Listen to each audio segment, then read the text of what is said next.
Ahora con el congresista por Acción Popular Johnny Lescano y con el abogado y jurista Alfredo Bullard, especialista en temas precisamente de competencia, de derechos de los consumidores, etcétera. Buenas noches, ¿cómo están? ¿Qué tal? Bueno, se aprobó ayer en la Comisión Permanente en primera votación el Código de Consumo. Hemos escuchado versiones de que el proyecto que salió de la acción de defensa del consumidor fue finalmente modificado. En este proyecto que salió de la Comisión de la Defensa del Consumidor se incorporaron algunas de las opciones que habían hecho básicamente los empresarios y también observaciones hechas por Indecopi.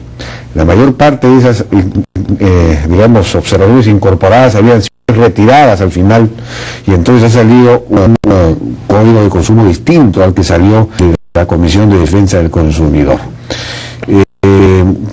Bueno, congresista, quizás usted nos pueda explicar rápidamente, porque no tenemos mucho tiempo, ¿qué modificaciones introdujeron? Nosotros hemos presentado un proyecto de ley con Acción Popular y luego el Ejecutivo. Se ha hecho un texto único, como obviamente se tiene que hacer, pero se ha sacado un texto histórico para el Perú. Es la primera vez que en el Perú hay una ley, un código que defiende a los consumidores.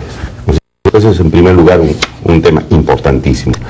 En segundo lugar, se ha tenido en cuenta tanto los aportes de los proveedores, de la CONFIEP y todos los gremios, como de los consumidores. Ayer se han introducido cuestiones muy precisas y concretas. No se ha modificado, por ejemplo, de que los minutos que tú tienes en uso de los teléfonos celulares fijos, que tú los has pagado en un periodo, porque no los has usado, que te lo incluyen al mes siguiente o al periodo siguiente, porque es pagado, ¿no es cierto? Y es de tu propiedad. Y es una eminentemente justicia. Tú tienes una tarjeta de prepago, cuesta 15 soles, has gastado 10 y te sobran 5. Esos 5 soles que tú has pagado debe pasar al periodo siguiente. Por ejemplo, es una cuestión que hemos precisado. En segundo lugar, que los contratos no pueden variar unilateralmente. Por ejemplo, en unos contratos de periodo continuado de ejecución, te ponen una tarifa de $30.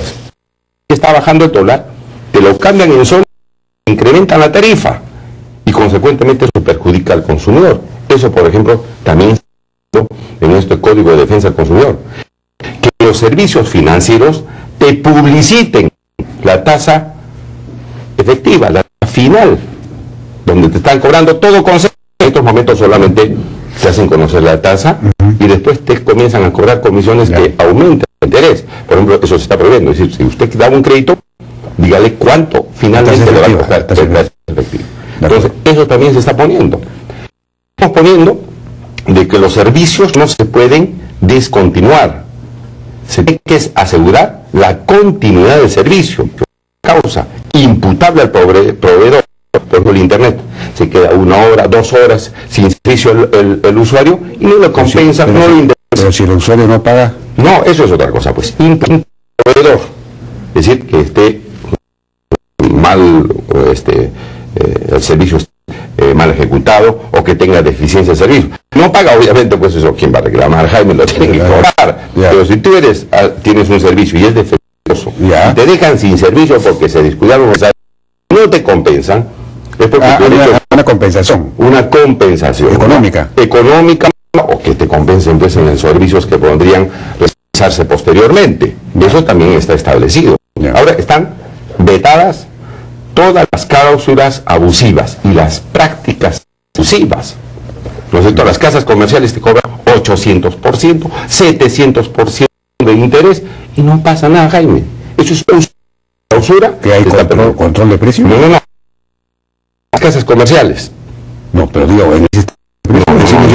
no se dice, oiga, usted cobra 30%, 20%, no, digo, sino en una casa comercial. No estamos hablando de los bancos, estamos hablando de las casas comerciales. Cobran intereses 800, 900%. Es un abuso, eso no tiene ningún sentido. Si prestas, por ejemplo, pero eso, ¿qué establece para eso? Establece que eso, cuando hay esos, es el Indecopi el que tiene que intervenir, que la cuestión sea pues equitativa, que sea razonable. Si tú, por ejemplo, haces un préstamo a una persona, tú como persona natural, y le cobras una tasa que no está permitida por el Banco Central, te inician un no pone topes a las tasas. Pone topes a las tasas cuando las personas naturales parte de la época socialista. A los bancos no les pone tasa. Mira la diferencia. A los bancos que debería ponerles tasa, no les pone tasas. Sí le pone. Oiga. Usted dice que ha elaborado. Aquí está el doctor. Bueno, aquí está el doctor. A las personas naturales, si cobran más de lo que dice el Banco Central, existe el delito de usura, mi querido Jaime. Consecuentemente hay personas en que les ponen para las tasas y se ponen más tasas, los inician un... Existen tasas máximas para el sector financiero. Ahí está. Sector no financiero. Lo cual la verdad no tiene mucho sentido. En mi opinión no debería haber control de tasas para nadie, pero eso es otro, y eso lo vaya Jaime en Colombia, la menor idea. Pero regular existen tasas en Colombia y en Chile que no son, Jaime. En Estados Unidos la reforma que se ha hecho, ¿cuál sería el límite de la tasa que establece el Banco Central? Es una tasa variable porque se aplica en función a un promedio de las tasas que cobran los bancos. Entonces existe efectivamente, en el sistema bancario no existe, efectivamente eso está regulado por competencia, lo cual es medio absurdo, porque en las casas comerciales podría haber más competencia, son mucho más agentes los que están jugando. Entonces, las casas comerciales. Funciona para los créditos que no están, que no son dados por bancos, por entidades financieras. Bueno, de acuerdo. ¿Cuál es su apreciación acerca de los cambios que se han introducido, bueno, y de cómo está quedando al final? A ver, es difícil por todas las idas y venidas saber exactamente dónde terminamos, ¿no? En primer lugar, ya existía una legislación de protección al consumidor. Yo no creo que sea cierto de que sea aprobado por primera vez algo que defienda a los consumidores. Existe desde los años 90, de comienzo de los 90. Y si uno revisa lo que realmente ha quedado, yo diría básicamente lo siguiente. Es mejor que el proyecto que mandó el Ejecutivo. Se han mejorado muchas cosas. Se han retirado muchos de los temas. Creo que uno de los temas que ha salido bastante bien es que han retirado muchas cosas que venían de la propuesta del congresista. ¿No? Hay varias cosas que creo que eran bastantes y que se han retirado. Han quedado unas cosas que no deberían haber quedado, ¿no? Pero yo diría que en promedio el resultado es mejor que lo que venía tanto de la comisión original, la comisión Gutiérrez, como de lo que mandó el Ejecutivo. Es decir, curiosamente y contra toda expectativa, el Congreso mejoró el texto que finalmente envió. Creo que en general muchas de las cosas que ha dicho el Congreso Lejano son ciertas, pero ya existían antes. Es decir, son cosas que ya estaban en la legislación. El tema de las tasas de interés ya estaba en la legislación, había una serie de elementos, yo diría, lo central en el proyecto eran cosas que ya existían. El problema está en los adornos que le han colgado. Hay varias cosas que han quedado ahí atrás. El congresista Lescano mencionaba este tema de los minutos. Eso no estaba considerado. Eso no estaba, y es muy malo que se haya colocado. Es muy malo que se haya puesto. Porque por una razón bien simple.